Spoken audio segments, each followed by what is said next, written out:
There we go. We're live. Cool. No, I love that sad background. Got to keep it. Hey everyone. Keep it real. How do we see the? There we go. We got the chat. Yeah, we're at the the game chat on the side. School coach Aaron G. People be in here 19 minutes early. I know, it's crazy.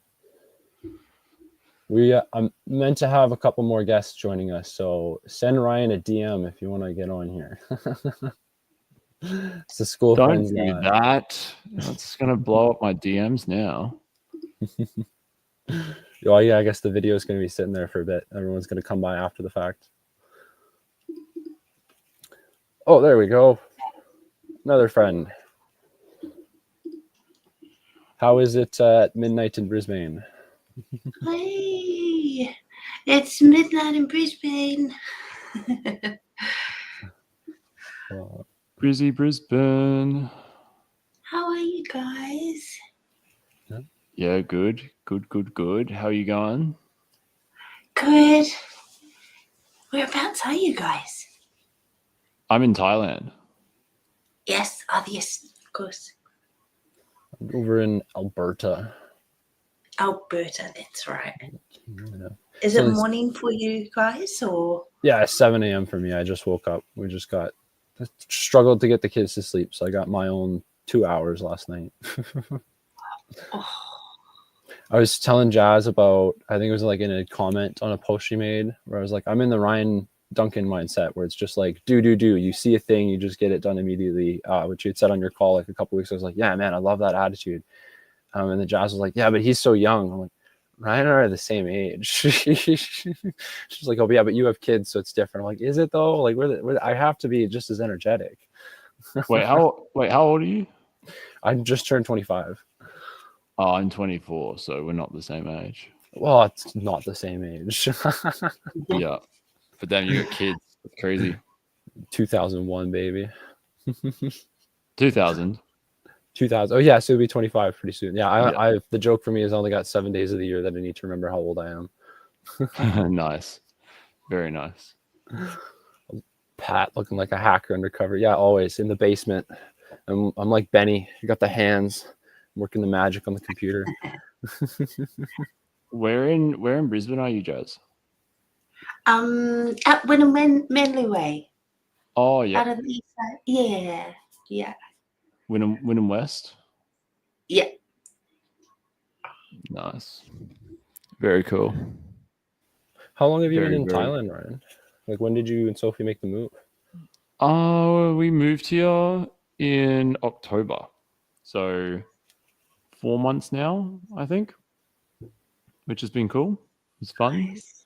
We have a good spot here, but we are moving to another island at some point, probably at the end of March. And then, still in Thailand or like the area though, right? Yeah, still Thailand. We'll be in Thailand for like, I don't know, maybe a good 2 years, 3 years. And then we'll maybe go Europe. But we'll see. We'll see how we go. We will see. I love Canada. I don't like the politics of it all right now, and the economics and everything sucks in the West, but I like the snow. I like the cold. As much as we'll complain about it, I just like being here. I'm born and raised. I know I've got the kids too, so like I might have to wait till I'm like 40 before I move to Thailand. Yeah, very nice. That's good. It's a good spot for kids as well. It's they got like a lot of international schools out here. Yeah, like pretty like high grade education teaching. Not that I recommend school because I was homeschooled, but is what it is.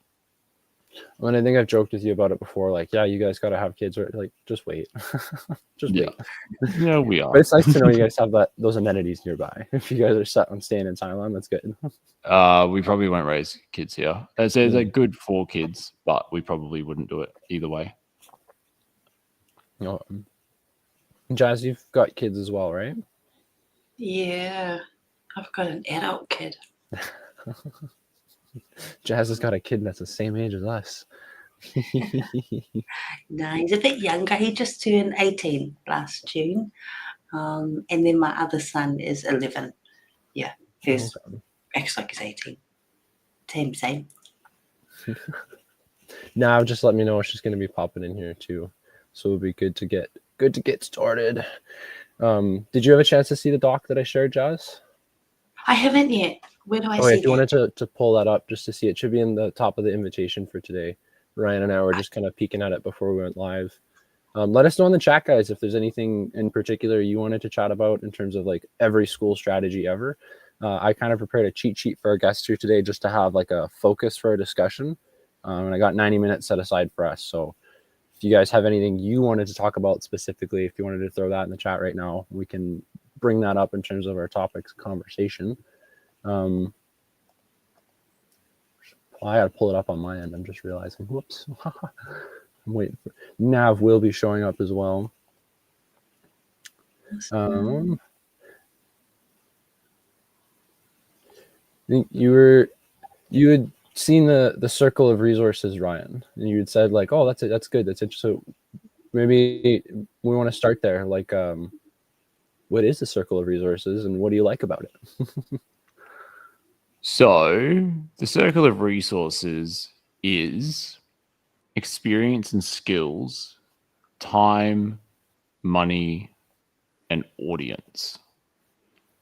And so what I would say this is from top down, experience being, what experience do you currently have, or what experience would you like to currently have that you believe you could use in order to monetize? Now, if you have experience, it means that you've spent time. If you have no experience, then you probably have time to get new experience. So it's relevant to figuring out what experiences that you have had, what experience you would have in a specific thing, being like a skill or something that you could teach or something that you could do for someone. And then the time aspect of that is, if you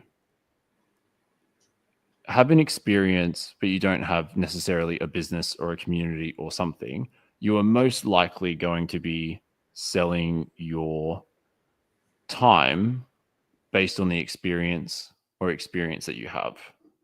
And so when you have experience or say skills, either one, then you allocate time to it. That usually turns into money. So your time is spent and the income you get is money based on the time that you spend. And then when you eventually start to do that, I would say you move into building more of an audience, because it always starts with one, meaning you have one experience, then you use the time to either upskill the experience, learn the new experience, or start to tell people about your experience or the experiences that you have or the skills that you have. And then you will use that time to generate money. And then after you get that one, you will now get two, you will now get three.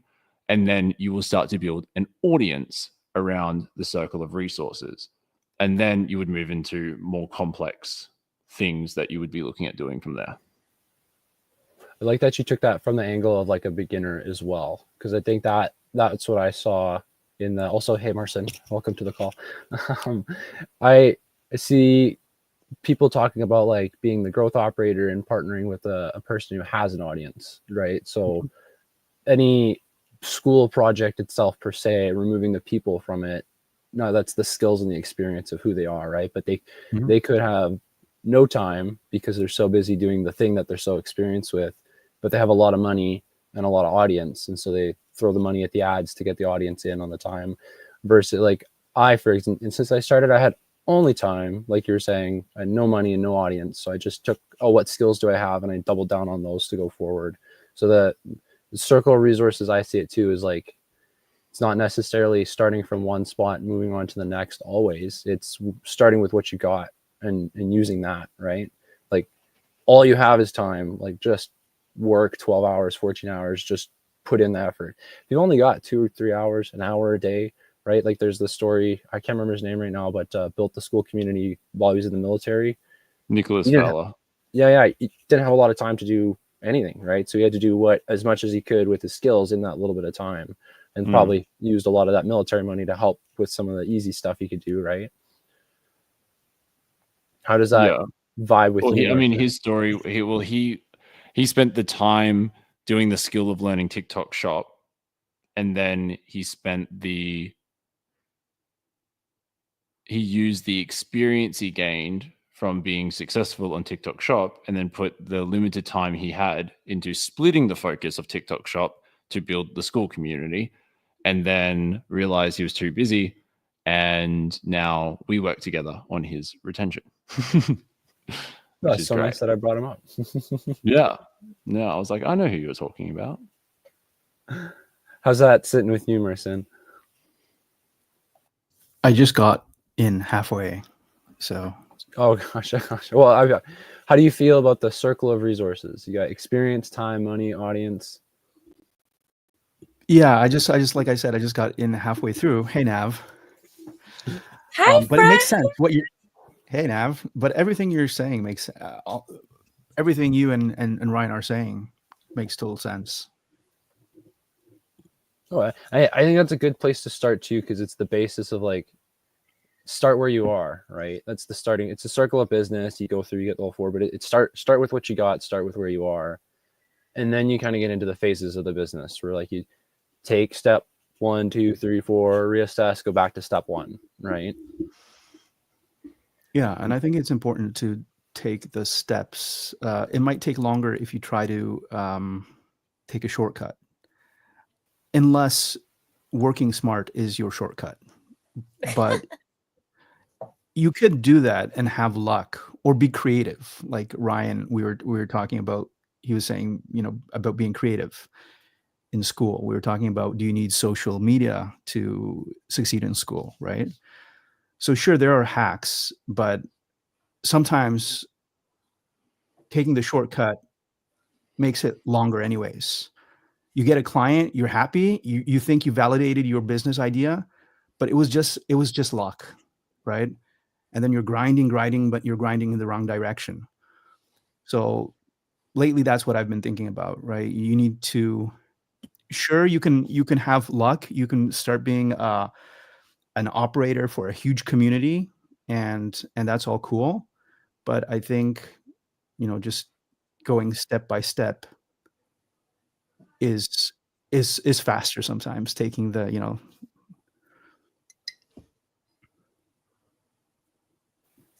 When I think Sarah helped me put these steps together in terms of like that was the circle of resources. So the steps in terms of like the circle of business, you start with the plan, you take action, you evaluate, you refine the plan, you expand a little bit, not too much, expand a little bit, and then you repeat that 10,000 times.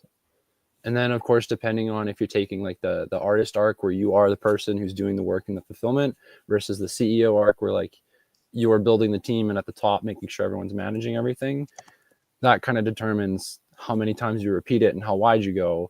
But then that is kind of that the steps and the phases of circle of business. I found like too, it's not that you need like a big plan, but if I just kind of start and just kind of mosey into it, at a certain point, I like poke my head up. I'm like, what am I even doing? And then I take a second to plan, right? So sometimes messy action is really important, but also just having a plan for that messy action, right?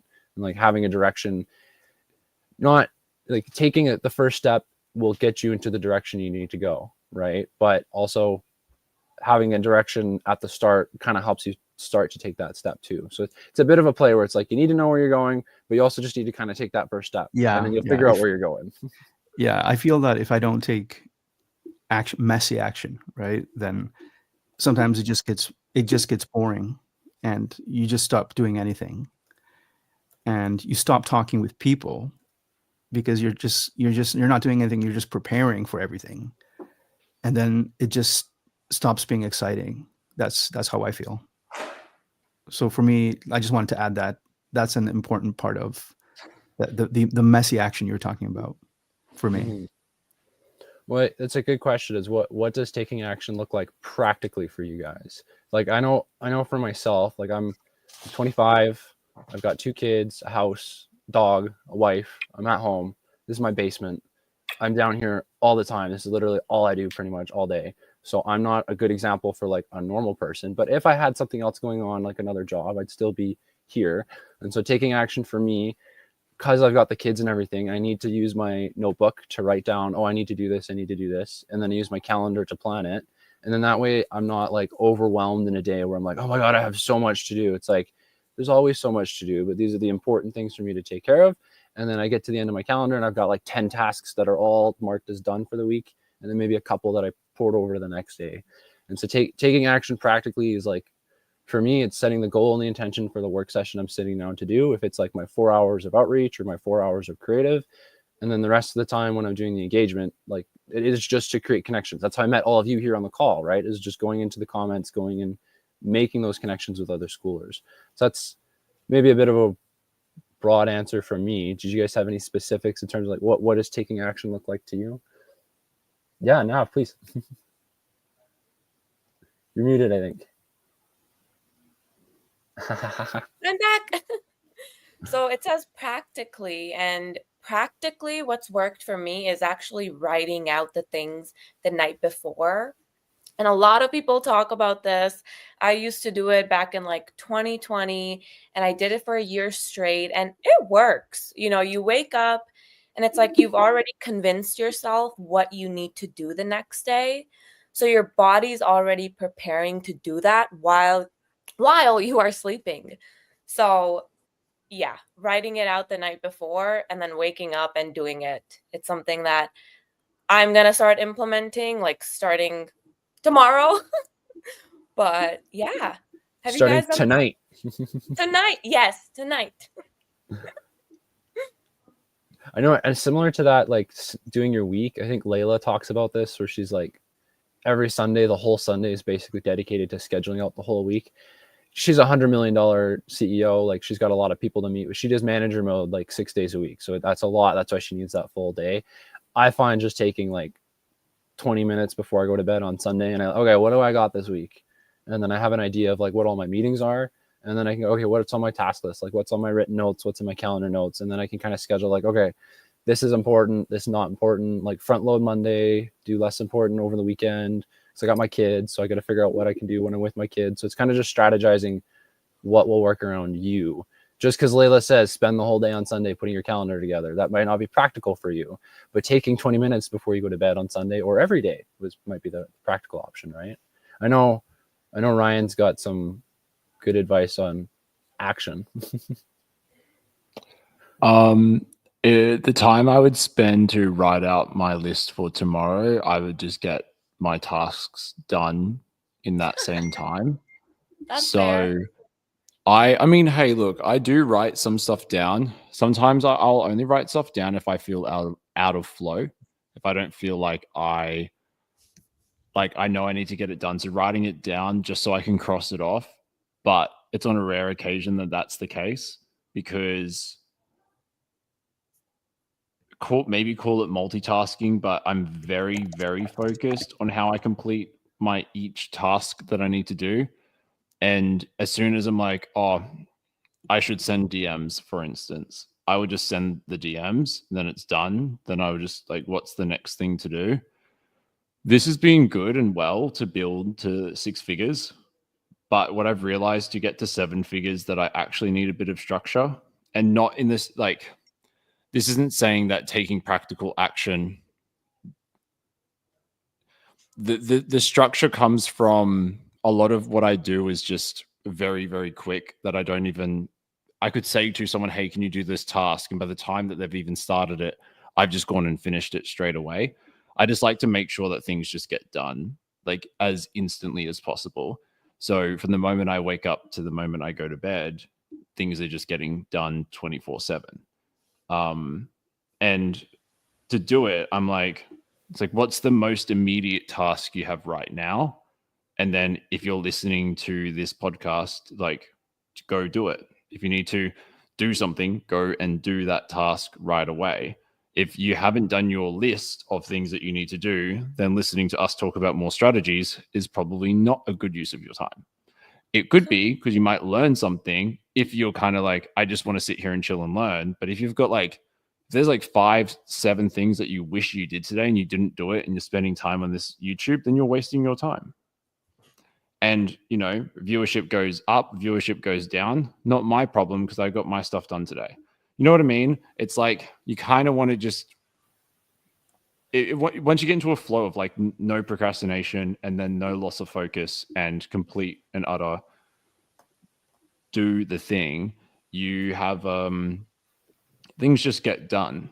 And I think with Skool, like nothing on Skool other than like a long course or something takes longer than an hour anyway, or at least that's where I'm at now. That's true. Like I want to go and do an engage, just go engage for 15 minutes. You write like, it's not that, doesn't take that long to write comments. I mean, if it's your first time doing it, sure, it might take longer.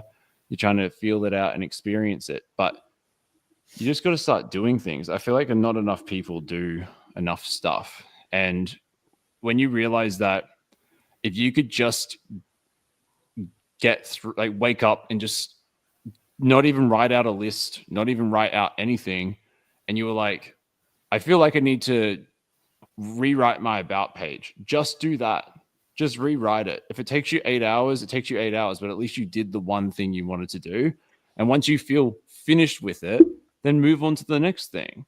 It's like you don't need some structured plan or things. It helps sometimes. I'm when you get guilty to of scale. this. Yeah, But if you're just starting, because everyone writes their lists, like how many fucking lists do people have? That's just lists of shit. You never look at. Write my plan. It's like just go and get it done. Like just it's weird.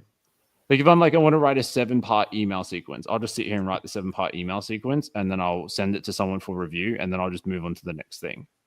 But like now at scale, I'm like, even at scale, I know what needs to be done, but I need to have more system in place because brain processing power is starting to drop off a bit more. But even then, I'm like, okay, I need a system. I'll go build the system. And then I'm like, okay, cool. I'm like, oh, I feel so much more free. It's like, I feel like lists and stuff can just kind of take over that. You're like, oh, I got to do that thing. And then you kind of bounce between all these ideas on your list and stuff. But I don't know, set a timer, do different things. I don't do any sort of like routine or anything specific. I just do.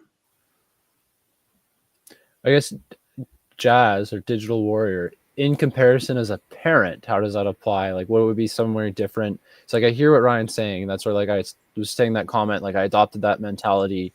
Why like I feel like I was already kind of following that where it's like, okay, this get done. But like when Ryan said it, like just do on to the next thing, go. I was like, oh yeah. And I was like, oh, I'm so productive this week. And then it's like, oh wait, I got kids I gotta go take care of. And then it's like, no, I have to write some stuff down and take a break and back off. And I think that's what you had told me in the comment is like, well, it's a little bit different when you've got kids. So could you maybe speak to that part of it? Yeah, sure. I loved what you were saying, Ryan, and I was thinking if people are listening to what you're saying and think, gosh, Ryan makes it sound so easy and all the rest of it. I wanted to go a little bit deeper on this piece because if you're feeling like what Ryan is saying sounds too easy, it's because it really is that simple. Taking action is about doing. It's got nothing to do with thinking. And if you are a parent like you and I are, Pat, we have to harness a lot more energy to think about the responsibility as a parent. That's really the difference. We can kind of be at a little bit of a disadvantage because you have to harness more energy for more people because you're responsible for them. But that's no different whether for Ryan and his lady maybe having their own community or, even just friends that you'd hang out with at the gym or his own family and friends. My observation of you, Ryan, is that you're just a lethal action taker, and not everybody's like you. And if people want to be like that and we really want to get to that productive stage, then I would encourage people to think about the reasons why you're not there. And not taking action can be things like fear of judgment. You're just worrying about what other people think, so you just won't do it. One of my flaws is overworking and perfectionism. So if I think everything has to be perfect before starting, I might not get it started. That overthinking part, as a parent, you have to be mindful because you think about other people so much that you can get into that analysis paralysis. Again, not take action. You might have lack of clarity. You just might not know what the next step is. So that's why reaching out to somebody who has good mentorship or someone that you want to be like and following them is a really good thing. Because if you're not of sound of mind and know exactly where you are and how to take action, like Ryan is saying, you might need to seek some of that guidance. There's distractions, fear of failure, and lack of confidence. Lack of confidence when you're online. I don't care whether people bullshit about the difference between what they think a keyboard warrior is, and I can talk about the difference between a digital warrior. But with the online piece and not taking action, apart from not knowing who you are and why you're really here and your sole purpose and what lights you up with what you're doing, you got to be confident about that online. So It's priorities, right? Like I instantly, as soon as I hear, I'm like, I have kids, right? Say I have kids and I got to spend time or take them to school or do that.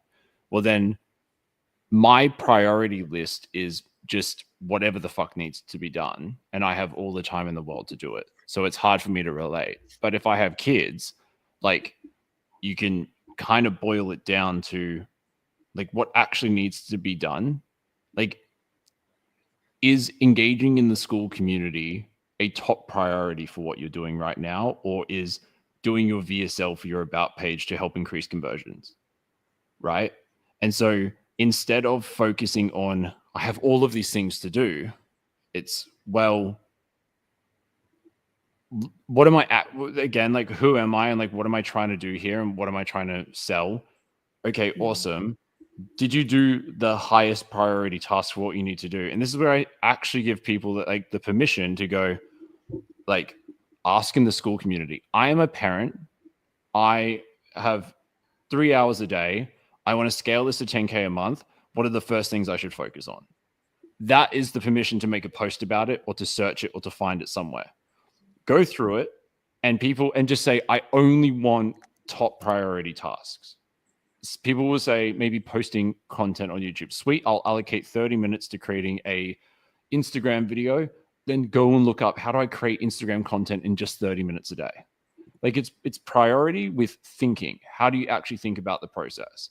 Because if you're spending all your time, again, jumping on this call in your 3 hours that you have a day, instead of just going and doing the actual work, then you like, the priorities aren't there because you're wasting the thing that you have the most of, meaning you don't even have the money. You've just got the time to spend and you're spending it consuming more content. And I get learning it is a thing, but you will learn more by just doing the things that you need to do. And so you kind of want to break down, like, I'm the same as well. Sometimes what I'll do is I'm doing a lot, but I will write down my highest priority things that need to be done today. And then I will go and do all of my other little tasks that I have to do or I just find to do throughout spending my time doing this all the time.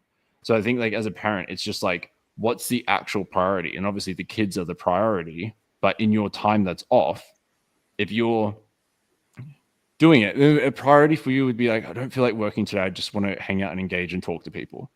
Then that is your day priority, but don't get to the end of the day and be like, oh shit, I kind of wish I did more of that. It's like, well, then just don't, like, you have to separate the two and you have to like get more focused on figuring out like, what are my highest priorities? And I would say it's making sure your about page is converted, make sure the people inside of your free or paid community are looked after and you're driving more traffic to it. If you're not just doing those three things in those hours that you have, well, then you're not building.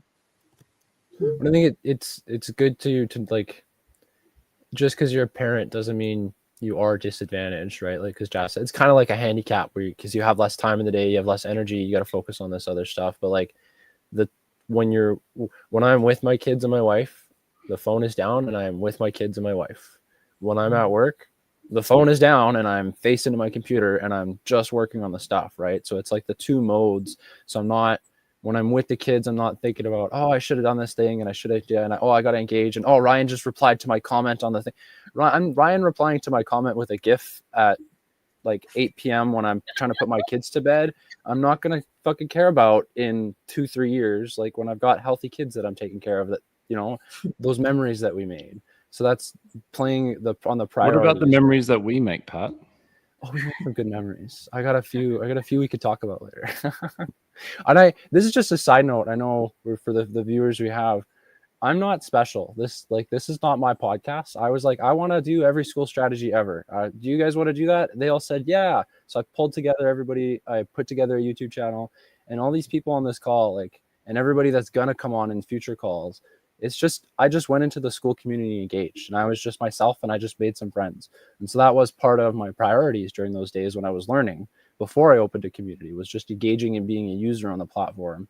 And like, it sounds cliche, but like, you could do this too. Like, I'm not special. I didn't do anything crazy. I just made some friends online, got a little bit of a school skill.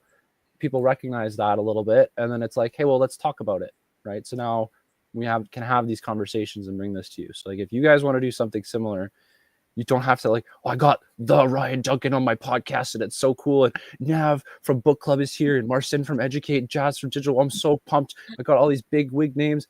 Like, you could just go and have just your friends on a live stream talking about it, right? And then bring on a guest once in a while. That was just a footnote that I realized, like, when you said that thing about engaging and like getting in the community and posting, is like, anybody can do it. It's just a matter of, like, I prioritized engaging then, and now I'm prioritizing fulfilling on doing community building, and I've got this network that I've created, right? So it's a bit of the different phases. Marcin, did you have anything on that one? You've been kind of leaning in, intentfully listening. Nav as well. I want to give you guys a chance. Taking notes. I see Marcin taking notes. Love it. I saw we had AG in the chat putting notes there too. That's awesome. I should start taking notes too. No, it's a good topic. It's something that I'm like currently also working on, and I just have like 3 bullet points basically. One is like, it all depends on how your brain works. So that's whether you're just like doing what Ryan is saying, just work, and just you don't need lists or anything. And for the longest time, for years, that's how I've worked, and that's what I like. I it's easy. You don't have to think about lists and planners and all that shit. So and I used to work like that, making videos for SaaS companies, right? You just 2 videos a week, just sit down. Okay, what video do I do now? I do it, right? Then the children part was when things changed, and it's just because your time gets, you can't F around that much. It's like what Ryan was saying also, that you need to like really, you need to settle your priorities. And I've stopped going to these type of calls also, just because in a lot of the cases it's just like content, or it's just talking about nothing. I'm happy we're talking about something substantial on this call, but yeah, you just get a lot less time.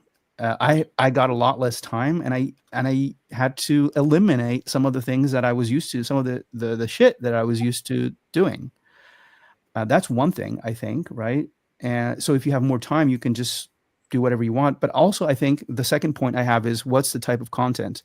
What are you actually doing, right? If the way your brain works is, okay, on Tuesday, I just have to remember I do an hour or 2 hours of comments and talking with people and, in the DMs, and that works for you, that's fine, right? It's an hour. You just sit down, okay, you turn on your timer or whatever way you like doing it, and you just pump it out. But it's different, like if you're doing videos, if you want to create like some kind of podcast, right? Or like a video strategy, or if you want to go, in Ryan's case, he was talking about going above 6 figures, right? Then you need to start planning. And for me personally right now, that's like a totally different skill. It's something you have to learn. It's something I have to learn. It sounds simple. Oh yeah, just choose your calendar, choose your planner, and just like do it. But for me, in terms of my videos, only recently did I find a way that my brain likes to work. Because I have so many options, right? Do I do 2 videos a week and then do 2 videos a week? Do I do those 2 videos in one day?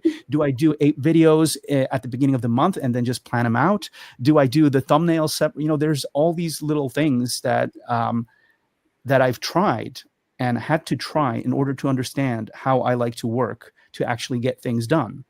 And before I had that, it was really because I was so used to just working in the moment, I didn't get anything done. I stopped getting things done. Mm. It was when I was working for a company or a client where we have an agreement, right? Like, okay, 2 videos a week, sure. And we agree to the topics. Then I get 1 video done today, the other one done tomorrow, or if I have time, I'll do it today. But if it's me managing myself and managing the output and the ideas and everything, it just gets harder. And I needed a system. I'm using like a Canva type system for my videos now, for planning, for the thumbnails and everything like that. So now it's kind of hybrid. So half of the work, the video stuff, I'm planning it out. The thumbnails, I'm planning it out. I have an idea what I want. I know how I want it in terms of what do I do each day of the week, or at least part of the days of the week. But then sometimes I have like these bursts of excitements where I want to create a video. Like yesterday, I had a guy message me and he asking me about EU VAT, which I talk about in a lot of the comments. And he just got on and he asked me and he thanked me so much. And he's like, I'm going to join your paid community just because of that, just to say thank you. Right. So he joined and I'm like, dang, I need to create that VAT video I was talking about. It's in my system, but I have to do it now. And I'm excited now. So I'm going to do it now. And I have time now. So I'll finish it now. And I finished it. I have my other tools. I created a blog post. I'm actually just almost going to click post. You'll see the post in the community. Do it live. Do it live now. Yeah, do it now. Do it now. There you go. 3, 2, 1. It's posted in the community. Oh, that was quick. It's like you were ready for this. And see it. Yeah, I planned everything. I just wanted, You needed us to encourage him. It's posted. You can go ahead and see it. Well done. But anyways, yeah, those are my thoughts. So again, like priorities that we talked about that are a thing, whether you have children or you don't have them, the way your brain works and how you like to work. And in my case, it was just a matter of it took months, if not years, to understand how I want to work with the specific thing I'm doing. And then the type of content or the type of work you're actually creating, you're doing, right? Whether it's just, getting on LinkedIn or wherever, or X and doing, or Skool and just commenting and talking with people, or whether you're planning out something that needs more planning and needs, you putting things into a system so you don't forget that you need to create this video and not that video, etc. Yeah, so those are my thoughts. Oh, I love that. Also, I love that we posted live. Marcin too. Like I sent him a message. I was like, "Hey, here's the live, like the YouTube link. You might like to watch it." And I was like, "Wait, I'll just send him the StreamYard link. Get him in here if he wants to get in here." I'm glad you did, because those are really good points. And we got you to post the video live. Maybe you wouldn't have done it yet had we not encouraged you. I did not, like, in relation to taking action, and like especially messy action. Nav, talk to us about high school, book club, Mind Supply, like the rebrand. I feel like you have some things you could add in terms of like messy action in the school communities, and like also the fact that like it's okay to change the community and like not know, right? You don't have to lock yourself in. Oh my gosh. So hearing Marcin and even Ryan talk about going with the flow and taking action right when it feels right, that's a lot of what I like to do. I mean, I'm doing it at an extreme. It's not normal to be this obsessed with changing your community every other day, okay? that's my, that's my own version of ADHD playing a role. But I like constantly, I have new passions, new things I'm excited about, new interests. And it's like, this is what I want to talk with my people today. This is what I want to talk to Jazz today. I love seeing Jazz.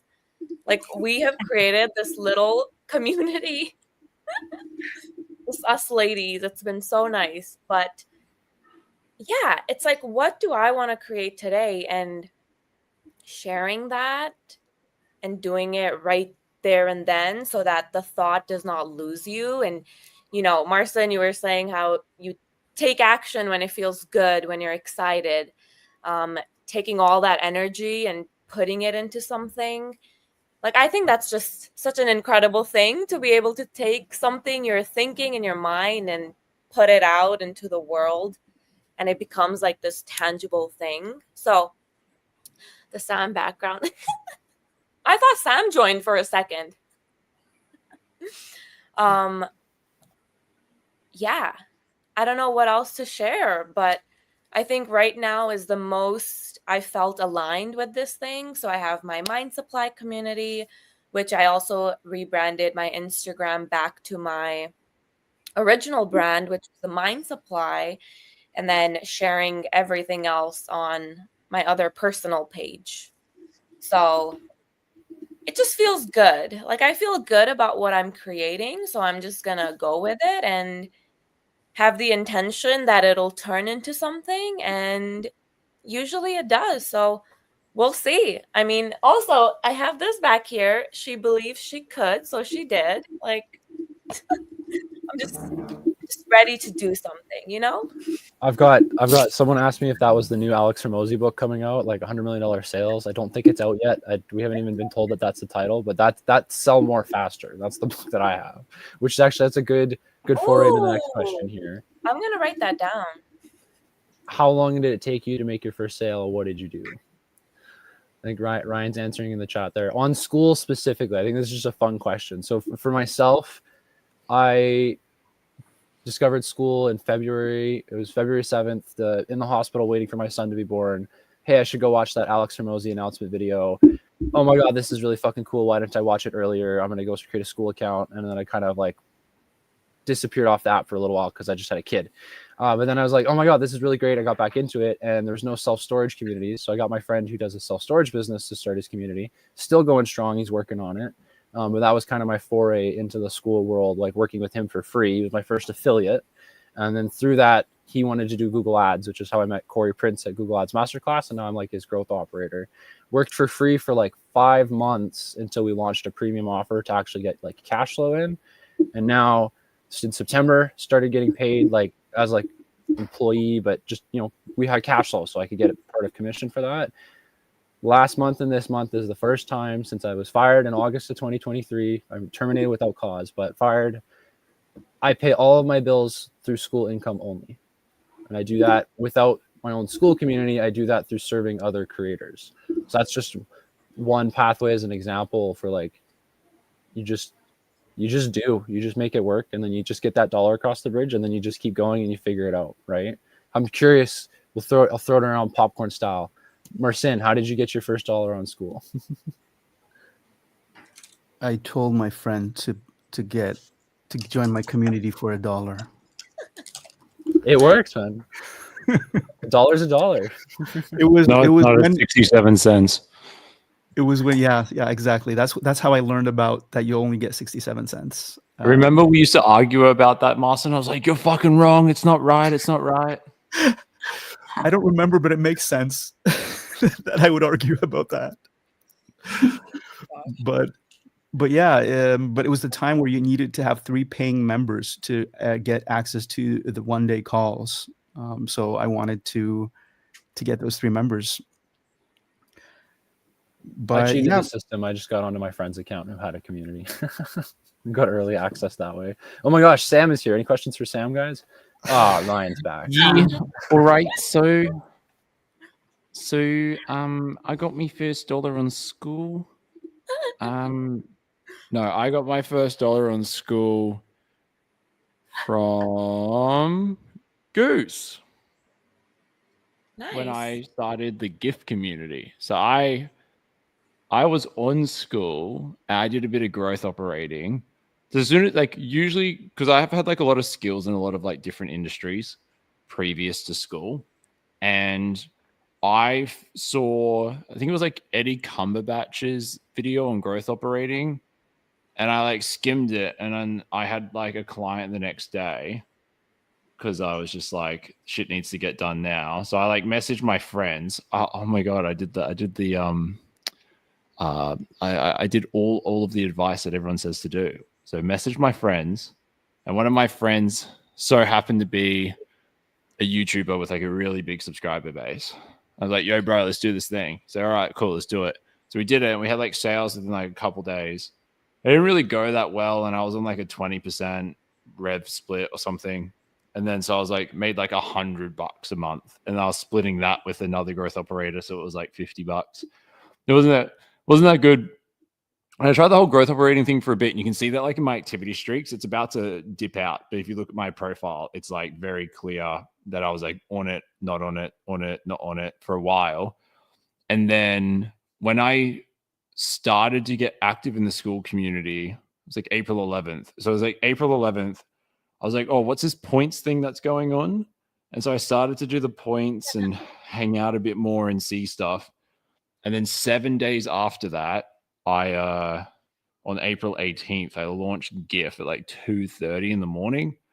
I spent my $100 that I had on it. It's like $150 in my currency. I basically spent all my money on this GIF community because I was using GIFs and points, and I was like making it fun. And I was just like really seeing like the depth of the platform. And Goose pushed me to do the GIF community. And I was like, well, here you go. And then he joined. And so my first sales from like April until the end of literally till the end of May were like $1 gift sales. So then like 2 months making like 67-cent fucking purchases.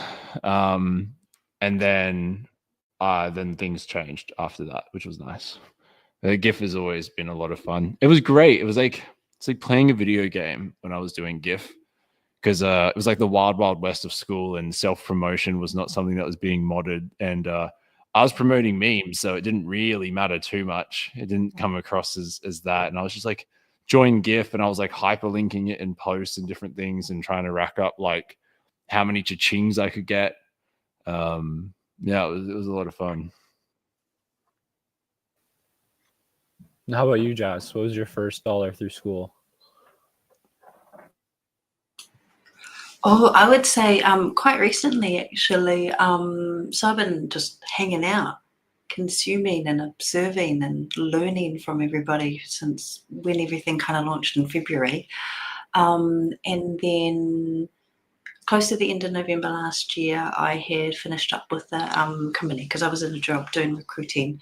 Actually, my husband was working there too. So finished up there in November, and then really thought about what the heck I want to do. So December was about trying to figure out what that looked like. And that's when Digital Warriors was born. And January, I got my first mid-tier client. It was $4,000. So, but that came off the back of just observing and really sitting back and watching all of the people that have done some really awesome things. And I had a bit of a plan on the way that I wanted it to look. So I would say my first real client that I got was January this year. Woo! Thank you. Which that's awesome too. Like other than the affiliates, I haven't earned my dollar through a community yet. I've only earned through affiliates and then through like growth operating as like getting that cash collected off the top, growing other communities. But that's still like, not to discredit that for our growth operators out there. Like if you can earn a full-time income helping someone else grow their business, massive. If you're a creator and you can do that just with I think an average is like $1,500 USD, I think. That alone, if you're single, taking care of your expenses, and doing the right stuff and like following through with that action, that average school income through communities, like that could take you a long way, especially if you're living somewhere with the conversion's different. Like I'm in Canada, so I get like an extra 30-40% boost when the USD transfers over to me. Also means my communities cost like, again, like 150, 160 Canadian, but I get paid more. I get the currency exchange. I think Nav, you're the last one I think we didn't hear from about getting your first dollar.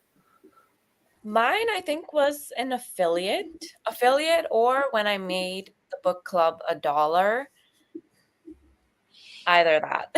I mean, it's honestly like transparently, it's taken me a while to see money on this platform because I'm always changing so much and not being consistent with one thing, I think. So, I mean, we read 100 million offers inside of my book club in January, and that helped me figure out, okay, this is my offer. We're sticking to this thing, and I just have to do more of this and less of changing things around.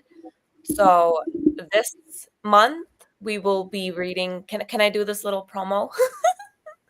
100 million leads. I have it here somewhere. Right here. Here we go. So I don't know which date we'll be starting. We could start tomorrow. We could start next week. I'm still choosing the dates, but yeah, I'm so excited. Why not just choose the date now? Yeah, we did it for Marcin. Like, let's just pick a date. You already have the schedule from last month when you did the offers. You just copy paste the same schedule cadence, just with a different one. The books are about the same sizes. And then next you could do $100 million sales because it's going to come out soon. Yes. Okay, that's perfect. So I think maybe the 18th. So next week. So it'll give me the weekend and a little bit of time to prep. That might be too soon. I like at least a week before I start so that I can do a little bit of a promotional thing and actually get people excited and hyped up. So yeah, I think I'm going to choose the 18th. There you go. I was gonna give my usual Ryan direct response that's meant to be funny but can be taken the wrong way. I was like, what do you need to prep in order to read a book? Like, don't you just open the front page and just start? No, good question. No, but you changed with the offer. It's a challenge. What I like to do, we're not just reading it. I like to put it into like a fun challenge. So, I have to create scripts so that you guys know what to post when you're posting on Instagram, let's say. So I know I'm overthinking it. This is like what it's like to be inside of my brain. It is like I could have started yesterday. But yeah, and when I think about it, when I do go to create those tasks, I just do them the day of, and that's when the results are the best and it just flows because I'm doing it live. It's more of a live experience. What are the tasks? What are the tasks? So scheduling, but that's the 18th, and then copy the same structure as last time. So there's like task finish, just implement. Yeah. So right here, I just pulled to a random page. It says cold outreach. So when we're in this section, it might be, okay, go send 20 cold outreaches and like share it with us and talk about your experience so that we're all kind of doing it together. Okay. Yeah. Well, I think to Marcin's point earlier is like, that's the way your brain works, right? Like everyone's a little bit different and wired, right? And then I also think to Ryan's point, like it's a book. You're gonna read the book. You've done the challenge before, right? But I think what you made a good point. You made a good point, which is taking a week to promote it to drive traffic to the thing. I think that's one thing I've heard a lot about from. I can't remember. I think it was like literally, was it Sam who said that? Oh, I just totally lost my train of thought thinking about who said that. But taking the week to prepare it, right? Like the people will just post, oh yeah, I'm going live today, I'm going live tomorrow. But if you take that extra week of preparation, you can get a little bit more traffic driven into that. I think there's room for both for sure, but knowing that you want to plan to have an audience to stick with you for the 4 to 5 weeks, I think it's okay for you to take that extra week to try to drive traffic too. I think that's a lesson for a lot of people is like, oh, I'm going live. I got lucky that Marcin joined the call today because I sent him a DM when we were starting. Hey, we're starting. And he joined, right? So like doing that for your community even if it's a free community, even if you have 10,000 people in your free community and you just post, hey, we're live right now, certain percentage of people will show up. But if you took 12 hours, 24 hours a week to like build up that hype for it, you can get that much more engagement into that event, right? So I think there's room for both, right? Is like, let's take action, work the way your brain works, and then taking that little bit of an extra time to drive more of an audience, have more traffic, right? Conversion, everything will stay the same, but just a little bit more traffic on that end, right? But I think also to Ryan's point, when you're saying flip open to this page, this is cold outreach, you could do that the day before the meeting, right? Like Alex has already done everything in the book for you. It's really easy to just pick out and go, okay, guys, here's what we're doing today. Here's the challenge for the next few days. And you can build it kind of as you go. And then next time when you come back to this book, you'll have it already pre-built. So the plan's already there. So then all you have to focus on is driving the traffic, right? Yep. Yeah. And that 1 week also, like the people inside of your community, they need to feel prepared. They need to feel, just as excited as you. You need to hype them up a little bit, and give them a reason to want to participate in this thing that you're asking them to commit to. I mean, you can't just pop that up the day of it. Yeah, it takes that little bit of trust building, which I find happens a lot during these hype phases before I actually do the launch. So, yeah. I think this is a good foray into Richard's question at the start. Like the beginning here was talking about our circle of resources. So again, our experience, time, money, audience. Circle of business, which is just the steps you go through. Plan, you take action, you evaluate, you refine, expand it a little bit, and then repeat that 1,000 times, 10,000 times. The title for today is Every School Strategy Ever. And I realized like literally yesterday when I was getting myself ready for my day today of like, oh, I got to do this. That topic is going to take more than one live stream to go through because there's a lot to cover. We could be here for like 12 hours. So I think that is kind of going to be the theme of like this live podcast as we bring more guests on, is we're just going to continue to talk about like different school strategies for different community types.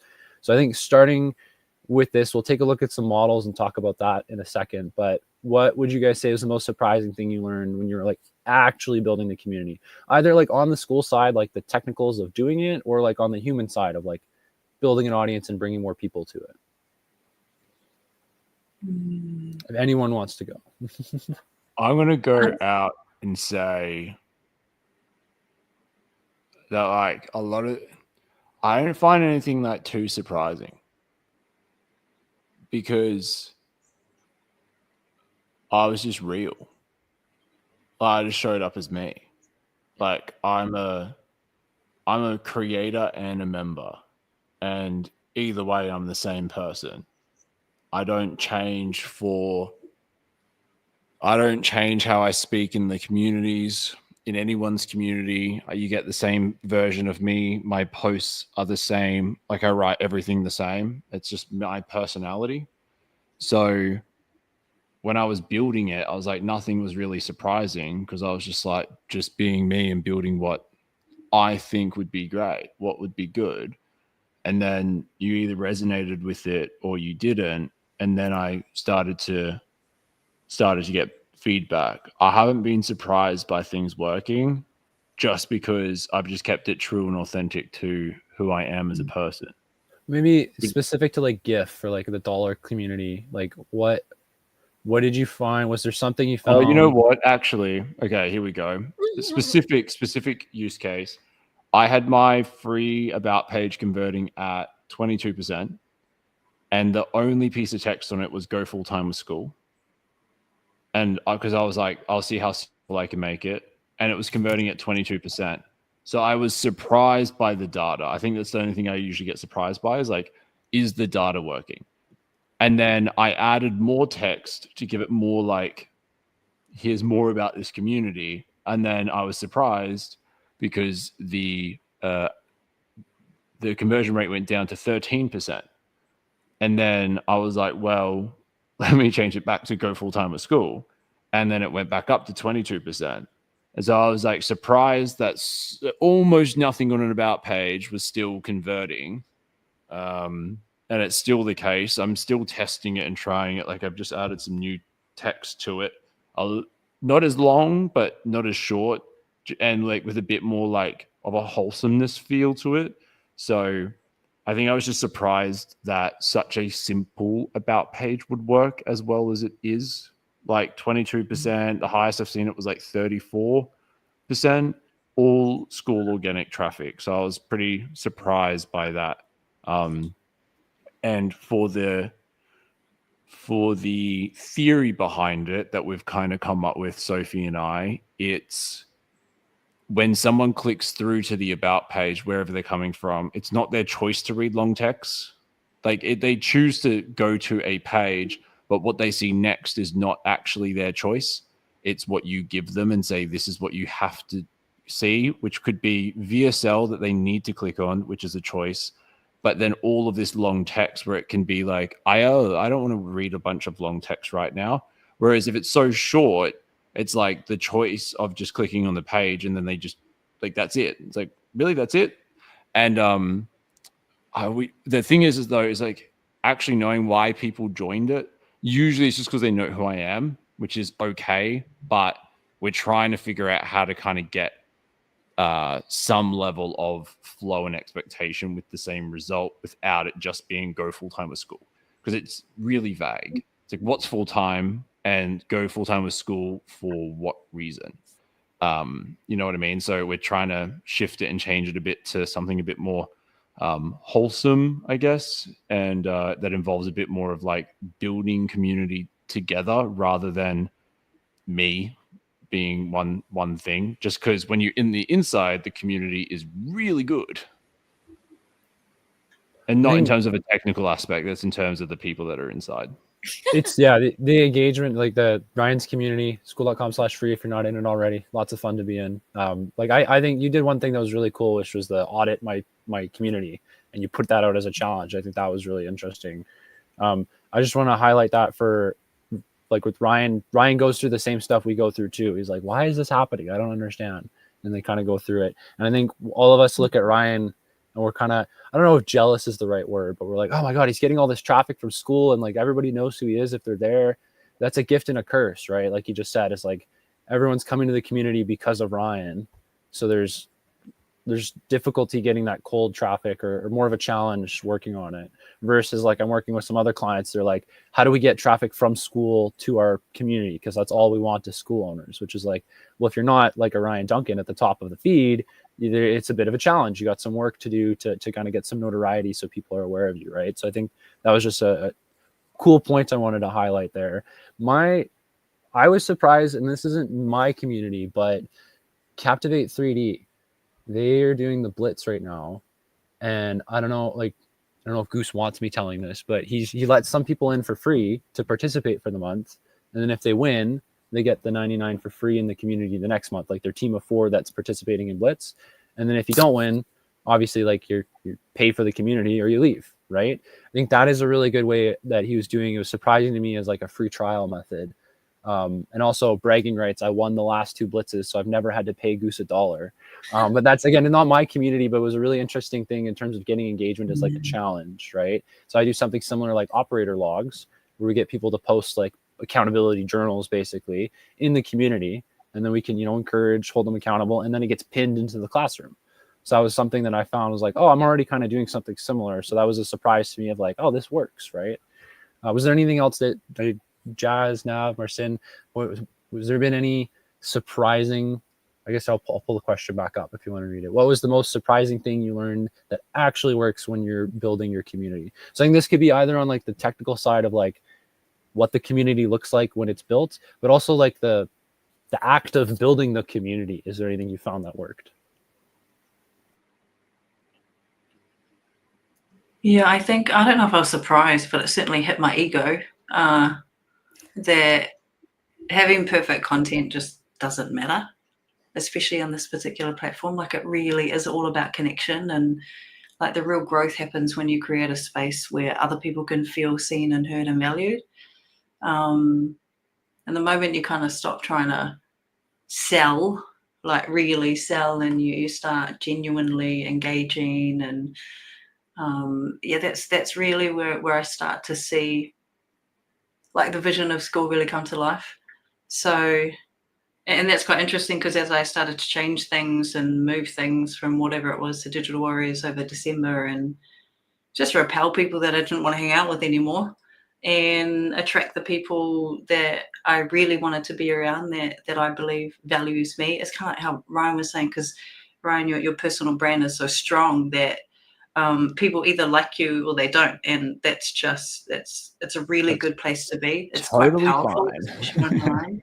Yeah, and that's where you really want to be in businesses, and especially when I'm listening to you think about what your next steps are to move to that 7-figure, because you can't take people that train you, and that was a lesson learned for me. I was also kind of in a job last year too, so I still had the employee mindset and then trying to come back out into the entrepreneurship and what that looked like for me just as a mum. But I wouldn't say it was surprising. I would just say, of course, at the end when I was trying to make things perfect in such a way that it just doesn't fucking work, guys. Yeah, it's like what Ryan says, if you just show up truly in your authentic self and you do that, and you attract the people that you want to, and you help them feel seen and heard and listened, then they'll just continue to speak, and you become the facilitator of that, and it's a really exciting place to be, especially in this day and age. So I don't know if that's surprising, but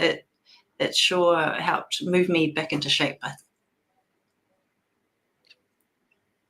And now you've had like the one community change like 4 or 5, like 12 times now. So what's something surprising you found during those build processes? Through the whole process, well, what I was gonna share, what I was thinking of sharing, is learning how to be human again. I mean, I found Skool. I mean, it was a little after, that whole pandemic and lockdowns, and we had all of that where we sort of disconnected from society a little bit. And then we sort of lost trust in people. Did this person have it? Is this person following the rules? Like, there was just so much going on. And I think it created a lot of disconnection between people. So, a community, as a leader, when you're the owner of it, you have this sort of responsibility. This is something I need to hear myself as well, but there's a responsibility to bring this connection back to a community, because that's what community is. Community lives and breeds on connection. So bringing that back and learning how to connect with people. Jazz was saying this, connecting with your people. It's not about it being perfect. It's, who you're connecting with. So that was surprising. And through changing my community many times, I think that's also my way of learning to be human again. And it's like, okay, what are my passions? Because I've seen so many incredible communities, especially with this new discovery tab. Like, I'm in there constantly just looking at all these amazing communities. And a lot of them are monetized about the randomest topics. So it's given me more confidence that I don't need to do what this other person is doing. I can do my own thing and it'll still work out. Yeah. Hope that made sense. No, I like it. I think it goes back to Marcin's point about like do what works for you, right? Everyone's different. Everyone's got a different mindset, different brains are wired different ways. Yeah. And how about you, Marcin? Was there anything surprising you wanted to add? Yeah, nothing. I probably wouldn't say anything if not the fact that Ryan, Jazz, and Nav already. It just started me thinking. But to Ryan's point, yeah, little changes sometimes make a big difference. My communities is still like the about page is a mess. The videos educate, right? My paid community doesn't even have a video. It has nothing there, right now. And I'm not too worried about it because I'm not just at that. Because I don't want to have it ready now. I have other priorities in terms of the priorities we were talking about. But that allows me to play around with different things, right? If you have a sucky about page or if you have no about page, well, you can play around with the sidebar image, right? And in my educate community, I remember changing it to something. Now I just have a cat. I just have a cat on there, right? Like I got pissed off. I got mad like a couple of days ago. Like I constantly was switching that thing, and I'm like, okay, I'm just gonna put a cat there for now until I know what I want there to be there. But there was a time where I had like some text there, and I changed the text, and for days no one was joining my community. I switched it back, and then people started to join. I don't know the churn rate. It's not the churn rate, the conversion. The conversion is really small. And I think it's a little different also. It's an important point that if you have a public community, which Educate is, the about page doesn't matter that much, right? Because it's non-existent if you really think about it. Because the first post, this is a secret I'm sharing with you publicly for the first time. It's recorded, but I don't know. Ryan might he's crazy about these type of things, but you know, if you have a public page, if someone joins your community, if someone looks at your community, they're not seeing the about page; they're seeing the community. So the first post should be the about page, and should try to get them in to do something. It should be like a clickbaity post, I think.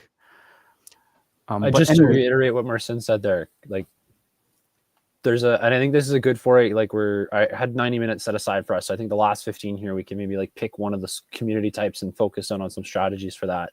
But public versus private. If it's a public community, it's everything in the community is searchable on Google. And so when someone clicks the community, instead of going to the about page first, like you would in a paid one, it takes you to the community tab, and they just see whatever that first post is. So if you take the pinned post, instead of having it be like the generic welcome post that everybody's using, and you instead make that pinned post more close to like the about page, or make it clickbaity, so they want to click in, and you put some sort of a controversial question in the headline, they're like, oh man, I need to join this community to get in now so I can go and comment and get that going. And then now that they've commented, now they're in the web and they're going to be engaging in those other posts, right? I think that's a really smart, the public versus private use case. Sorry, I cut you off there. I don't know if you have more to add, but I just wanted to highlight that, like, smart. That's what Skool Friends is about. It's a smart strategy, little tidbits to share, right? Yeah, and it does like everyone knows theoretically, you know, copywriters will tell you, you change one thing in the title and you change your conversion rate, and it is true whether you like it or not. It might not be the most important thing, right? Like I'm guessing, like, you know, there are communities that don't have anything on the about page, but they're bringing people in through social media and stuff, and they're fine, right? But later, I think it's nice to work on those little things that allow you to get more conversions, and then maybe more of the right people in. Another thing that I'm still kind of thinking about and playing around with is, for me personally, it's important for people to go through, like if it's an educational type community, for people to go through courses and content. Skool doesn't really have a lot of, in my opinion, a lot of features that help out with that, for that to happen more naturally, or for people, you know, just from the system points of view. You can always create cool headlines and cool videos for people to actually watch and want to watch. But it would be really helpful if Skool had some features that would help people move along. For example, you can't watch this video until you watch this video. And I don't really care about like monitoring, did they actually watch the video? I don't care about that. These would be tools for people who want to first watch this video in order to watch the second one, et cetera, et cetera. So that being said, you can do a lot of those things in the posts. So instead of having a course on the course in the classroom, you can do a lot of those things in the posts, and I think it works better sometimes. You can create a chain of posts, right? Read this post, comment, then once you did that, click this, go to the next post, comment. So you're creating a course within the posts. So maybe this is not, I don't know why these things came to mind. They're not that surprising to me.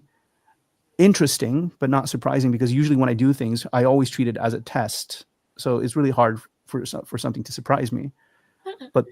But maybe that, the little image, changing those things, the posts, using posts as a little mini course. And yeah, that's Well, I think it. as example of that too is Matt Rice's community. Like he's doing, I think it's 20 or 30 days, and it's just discussion, and he just posts day 1 of 20 and posts what he's doing for that day, and then we got the comments and the engagement, and there's like nothing else in the community right now. I love that. I love the simplicity of it too. Right? It's just a tip that I have. I guess this is a good point to jump into it. I think the best place for us to start would be talking about a free community. So that's the easiest thing for anybody to start and wrap their mind around. But part of that is that Classroom tab can get overwhelming. So you can just turn the Classroom tab off, but the Classroom is still there, and you could still link stuff in the Classroom to the leaderboards. So at level 1, you put your welcome package. So when someone joins the community, they get a notification that says, hey, you've been into the community, and they unlock this thing. So they get a notification for it. And then it's also on the leaderboards. And then you could put the next courses at level 2 or level 3. And then the Classroom tab is just, it's still there, but it's not visible in the community on that top bar. So that's a tip that I found out that. Genius. I didn't know that. I didn't know that.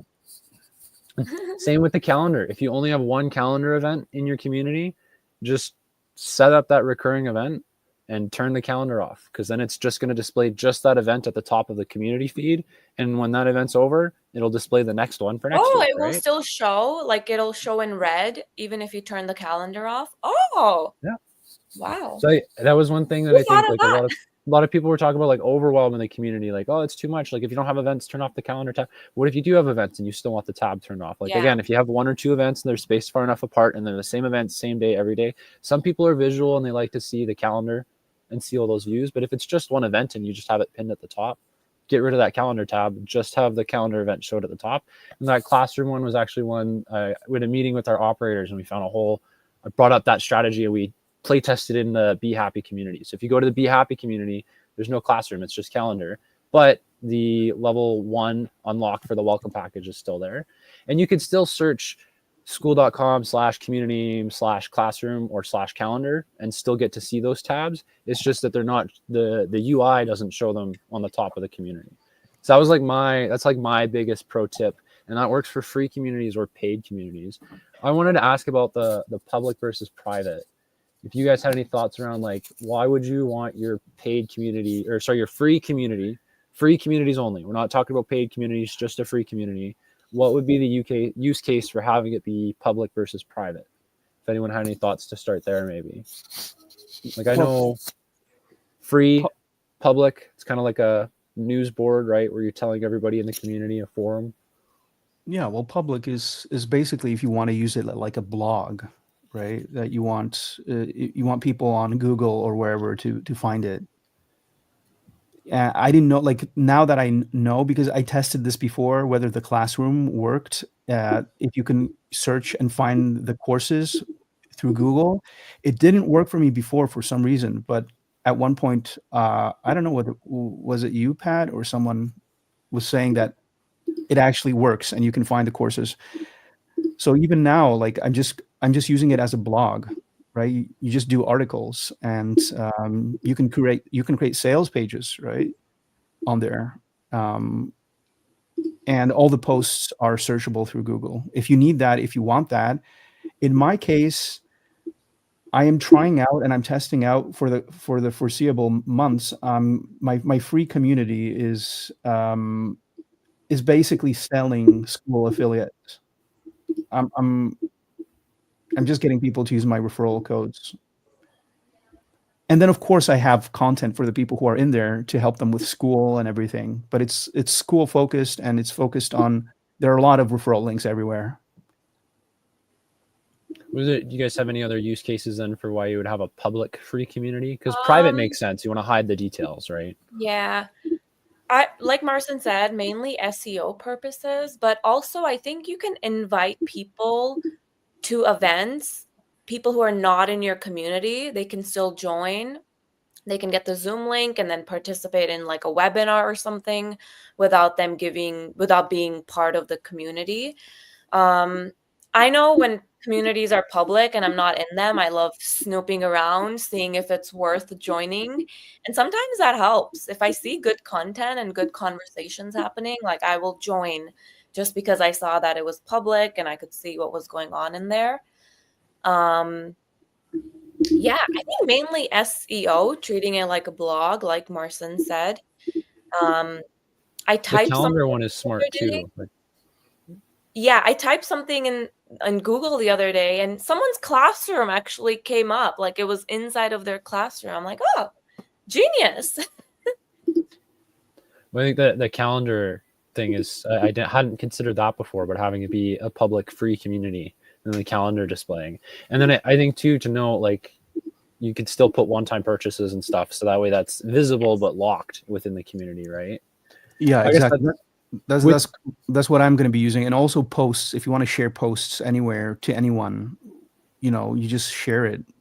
The downside, I think, is I'm pretty sure the conversion is a lot lower with unless it's super clickbaity and everything and you somehow get someone to join. But I don't know if I've ever joined a public one. I think you saying that, I realized too, I'm like, I don't know that I've joined a public free community, just because I look and I can see everything. And then I'm like, so that's maybe a downside. True. Yeah, because you go in and then you're like, okay, there's nothing.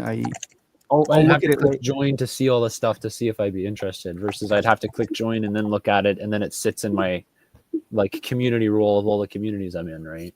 Right. So what I'm going to be doing is I already have it planned out a little. Now, if you go to my public community and look at the first post, it's like avoid these 3 things. And then if you click it and then it says watch the video below and there's no video below. I'm just waiting for someone to comment and see. Because then they have to join the community to get in to comment and be like, where's the video? Well, that wasn't the idea behind it. I just have to create the video and I just wanted to get things moving. So, but yeah, sure. Do that, because that's actually like just ideas on the spot. Like, don't add the video, leave it like that. And then when people come in and comment, you send them the video, right? Do the Ted Carrism. That's one way of doing it. Another way of doing it is like actually giving them the video, or you can also link it to a level 2 or level 1 classroom where they have to actually join in order to unlock the video. So those are the other ways of getting people into your community if it's a public free community. So I think the free community too, like there's room for just a free community that is just a free community. You can have it be public, private, whatever. And then obviously a big play like the meta on Skool has been a free to paid to high ticket kind of transfer. So what are some strategies you guys have seen in the free community to help get conversion from a free to a paid happen? Or like into the classroom or something? DMs. Actually selling it. Actually pushing it, right? Telling people that you have something for them to buy. So I tested. So as you mentioned, I did that feedback thing for my community. And like a month ago, meaning last year, December, November, after I won the Skool games with my groups, then I really just kind of like dropped the ball on like engaging in my own community or engaging like much at all. I was kind of just in like a lot of thinking mode. But I recently like jumped back in and got active in my own community. And in the month of Jan, I was able to 10x the engagement. So the strategy for that is just show the fuck up and start posting and telling people you need some level of consistency to prove that you're not just there again for like a short amount of time. You can't just show up for 5 days and then dip on the group and expect it to keep running. I haven't stopped doing that, but now the community after like 35 days, 36 days into it is like trucking. It's doing well, 1,000 activities a day. For 1,000 members, we did 200 members in the month of Jan as well, like that joined the group. In terms of conversions, I usually find sending out like a personal loom does quite well.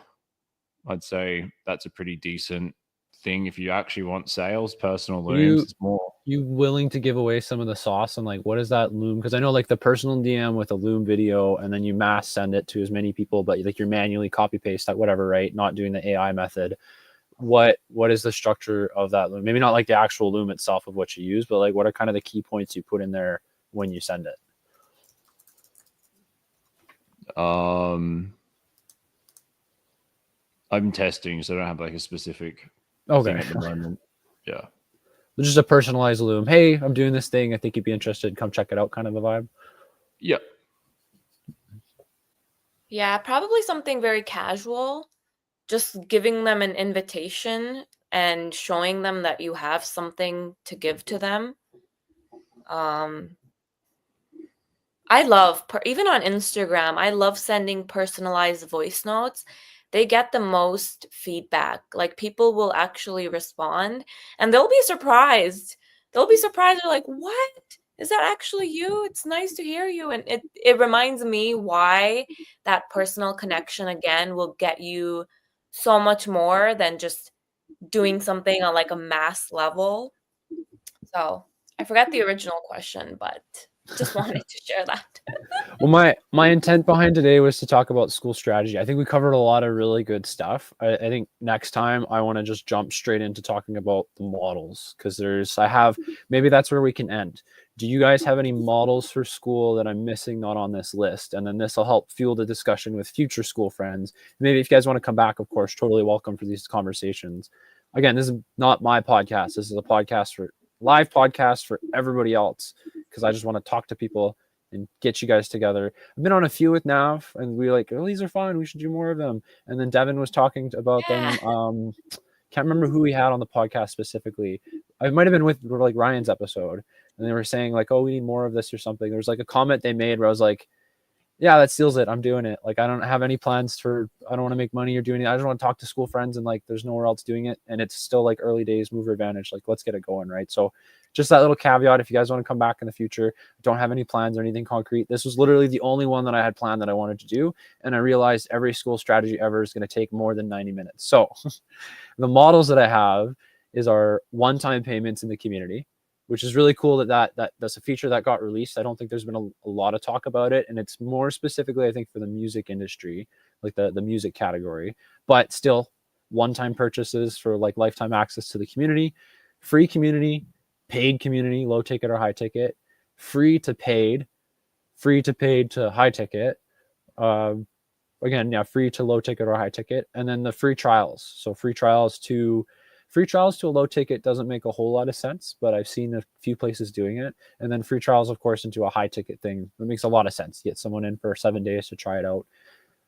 Outside of those models, is there anything you guys can think of that has been done on Skool that we're missing that we should talk about? Third party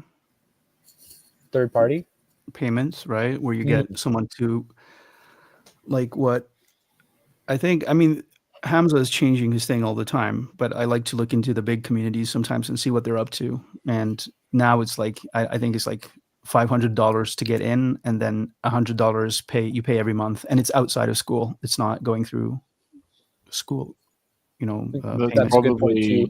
So a lot of people think forget about that. Just Stripe payments. You don't have to take payment directly through Skool if you're trying to go over that monthly or yearly limit, right? But you face the risk of getting banned or Stripe holding payment and stuff. Skool has a reputation with Stripe to allow good payments to go through. So, and you have to take care of all the taxes. Exactly. So I would say as a Skool strategy-based podcast, talking about third-party payments might not be the right way to go. I mean, I think it's okay. It's okay. Yeah, it's okay though. Like if you have higher ticket, like if and you're willing to pay for your accountant to it's fine. But yeah, it complicates things too much. I don't think it's something. That's like an advanced discussion. I think I guess I agree with you. Is like we're here to talk about Skool. We want to keep everything on Skool, but it is something to be aware of that. Like a lot of people are like, oh man, the 99 or the $9.99 a month or the $4.99 per year is like that's too low of a cap. Like I would pay more if we doubled it and we had 2 tiers of Skool and blah blah blah blah blah. Just go you have Stripe because you have to have Stripe because you have a Skool account. So if you really need to charge more money, you can just take payments through there. I would recommend you do the maximum on Skool first and then go above and beyond. That's kind of like a tip or a strategy. Yeah, Anushka was asking like entry fee and then monthly. I think that's huge too. And you could structure that of like one-time purchase in the free community qualifies them on the wait list to get into the paid community kind of thing, right? I think that's a good one as well. Yeah, I think you covered most. Well, if anything comes up, I'm sure we'll get some comments or some more chats. We are at the end of the 90 minutes, so I want to be respectful of your guys' time. Perfect. I really enjoyed the conversation. Thank you so much. If there's anything you guys wanted to say in closing before we pop off. This was great. This was great. Fun hanging out with my school friends. That was fun. Good stuff. Yeah, good stuff. Thank you, everybody. What should we talk about next time? And then I'll get some guests around that. Should we jump straight into like a free to paid conversation and just have like a really deep dive on that next time? Yeah. That's probably like the meta. That's probably be the next thing, the most logical thing to chat about. Sweet. Well, yeah, thank you guys so much. I included it on the bottom there. But if you know anybody who wants to join the next live stream, I literally don't care who it is. As long as they've got a little bit of experience on Skool and they know what they're talking about. They're not just some random new person. But otherwise, yeah, thanks so much for joining. Thanks so much for tuning into the live. I had a lot of fun chatting with you guys, and we'll see you on the next one. Oh, Keith, there we go. Been great. Bye. Peace. Thanks so much. Bye. Sweet. Catch you later. See ya. Thanks for coming.